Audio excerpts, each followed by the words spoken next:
the assets in billions of dollars of the 4 wealthiest people in a particular country are 41, 25, 19, and 10.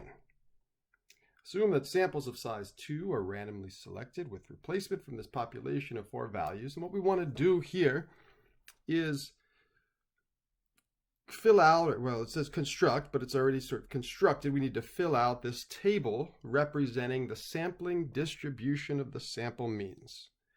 Okay, so first of all, it's a really small example because if the population is larger than 4 or 5, then the number of possible samples gets larger and larger. And logistically, this one's small enough that we could list everything out without taking too much time. Okay, so what we want to do is look at this population of values. Now, the population is what I'm highlighting right now in green. So this is the population contains only 4 values, and we're choosing samples. So we're going to be resampling. Choose a sample, find a sample mean. Choose another sample, find a sample mean, and so on, until we exhaust all possible samples. Now, it's important here that we're sampling with replacement. Okay, that means if we pick a 41 first, then we could pick a 41 second. So what we want to do, I'm going to set up a new table over here. I'm going to say, let's merge these 2 cells. I'm going to say this is our sample, and over here, our sample mean, X bar. Okay, and how many samples are there going to be? Well, if we're picking 2 observations, so pick a number and then pick another number. Well, there's 4 options for the first number, 4 options for the second number. So we're going to have 16 possible samples. So let me just number them so we know when we get to the end.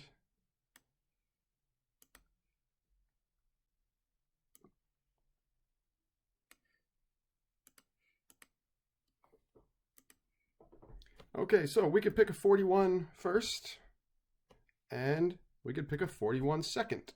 That's 1 possible sample. So let me center all of this stuff here. All right, so that's 1 possible sample, 41 and 41. So I'm going to just maybe color code this. So let's say over here in green, these are our samples. So the first sample is 41 and 41. And let's use a different color over here for the mean of the sample. So let's say equal average, average, equal average of these 2 numbers to the left, E9 and F9. Okay, so the average of 41 and 41 is obviously 41. Okay, so that's 1 sample and 1 sample mean. So what we're going to do is continue on and list every possible sample, maybe a 41 first and a 25 second. Or a 41 first and a 19 second, or we could do a 41. I'm just going systematically through this. 41 and 10 seconds. So that are all the different ways I could pick a 41 first. And we could just let Excel calculate those sample means. Sure.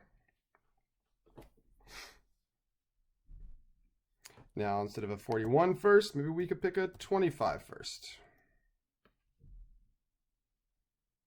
And that 25 could be, and I'm just looking up here at this highlighted green population, these 4 numbers. And I'm looking at every possible way I could pick a sample. So like we could look at this as observation number 1 in the left and observation number 2 on the right. So 25 and 41. 25 and 25, 25 and 19, and 25 and 10.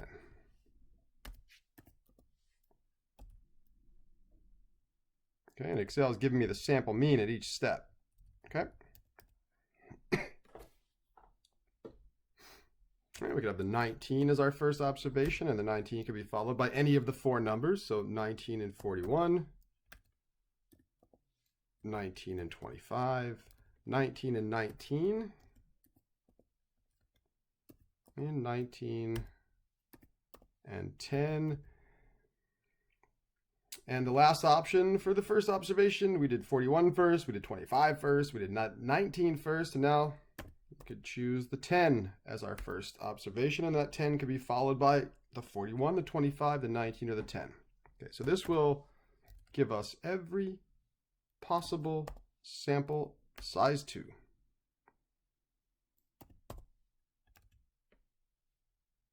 So 10 followed by 19, and 10 followed by 10.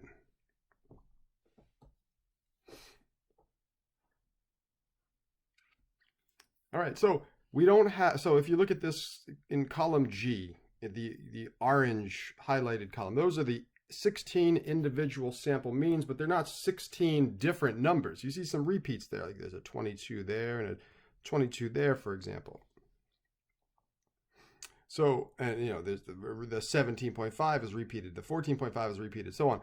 So what we could do is look at these 16 sample means and copy them over to this table over here on the left. We're going to make a distribution of the sample means. So on the left, the each value of x bar of the sample mean. And on the right, the probability of that occurring. And I'm going to try to go in order smallest to largest. So if I'm looking here in column G, it looks like the smallest sample mean is 10.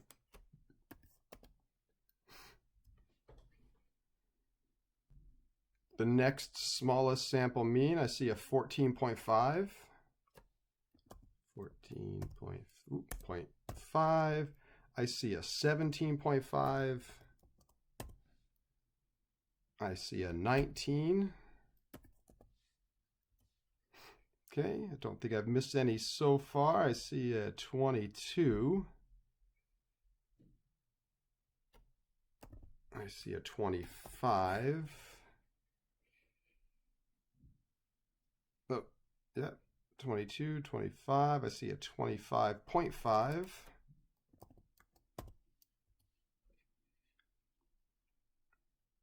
Got a 30, a 33, and a 41. Okay, so those are the different sample means that we've observed. Some of them are repeated. So basically the question is, if you were to pick each of these at random, what's the probability of that happening? Or if you were to select a sample at random off this list of 16, what's the probability of getting 10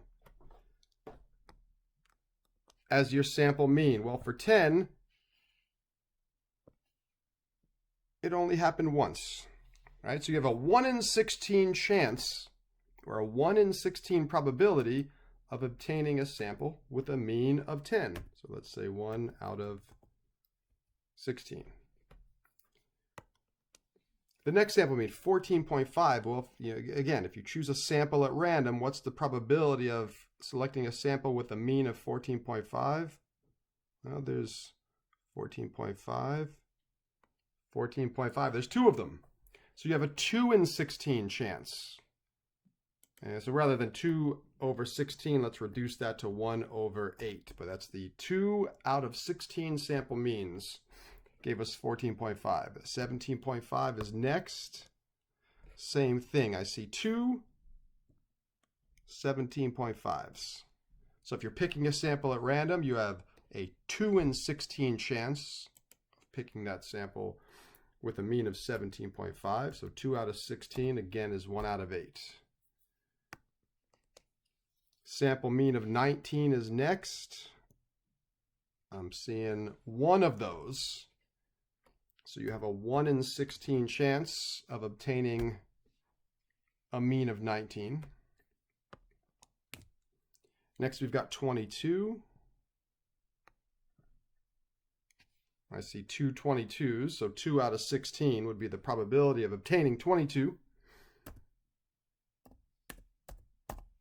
So 2 out of 16 again is 1 out of 8. The 25 is next. I only see 1 of those.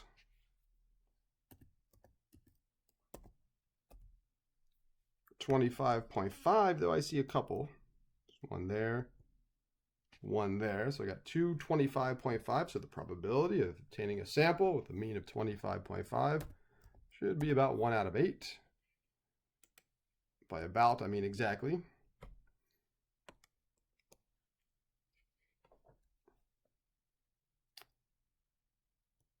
Got a 30 here and a 30 here. So we have two 30s.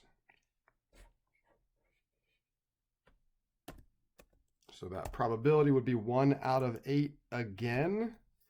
33. I'm seeing one here. One here.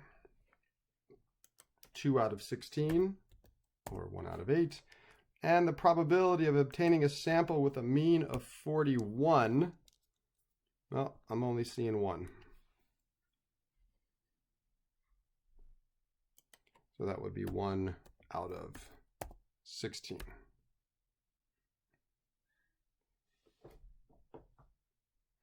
And if we were to add these numbers up, we would get 1, because that accounts for all possible outcomes in this distribution.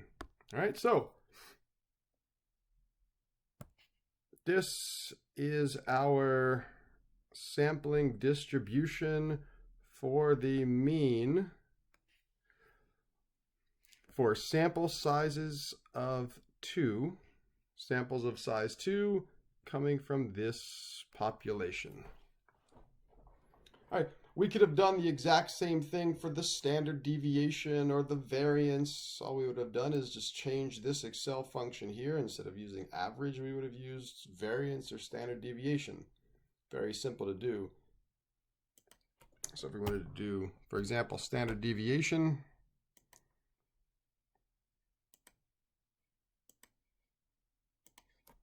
we would say equal STDEV dot S for sample standard deviation. And we want the standard deviation of these two numbers here in columns E and F.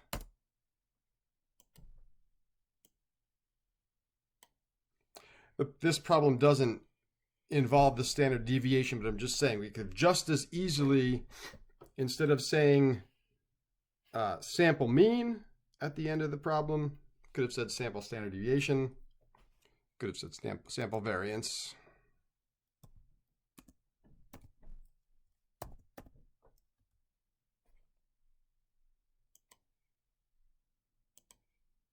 And we could also just as easily have found the sample variance as equal VAR dot S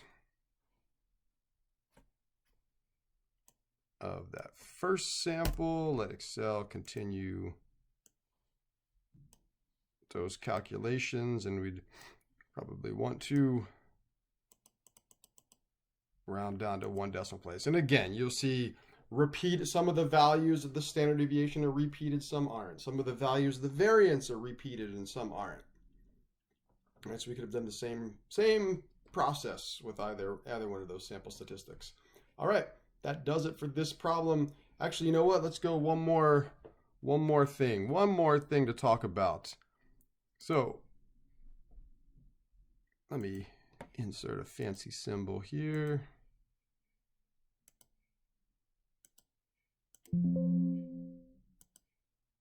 That's mu. That's the symbol for the population mean. And one of the results we saw in this section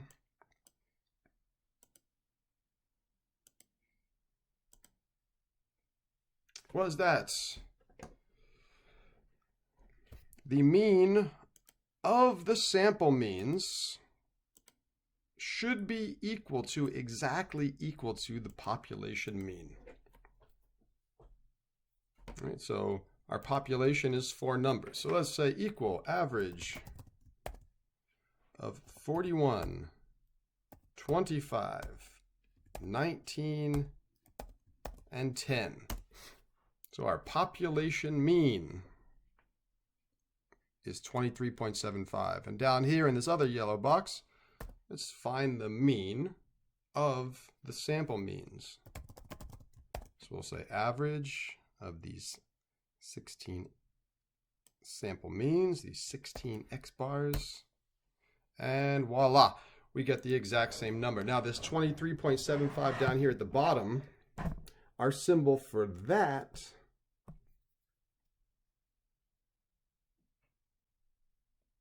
is mu with a subscript x bar. And one of our big results in class was that the mean of the sample means is equal to the population mean. Not true for the standard deviation. The standard deviation of the sample means is going to be less than the standard deviation of the population. And just to have it up here, the standard deviation of the sample means is equal to the population standard deviation divided by the square root of n. All right, that about does it for this problem. I hope this was helpful.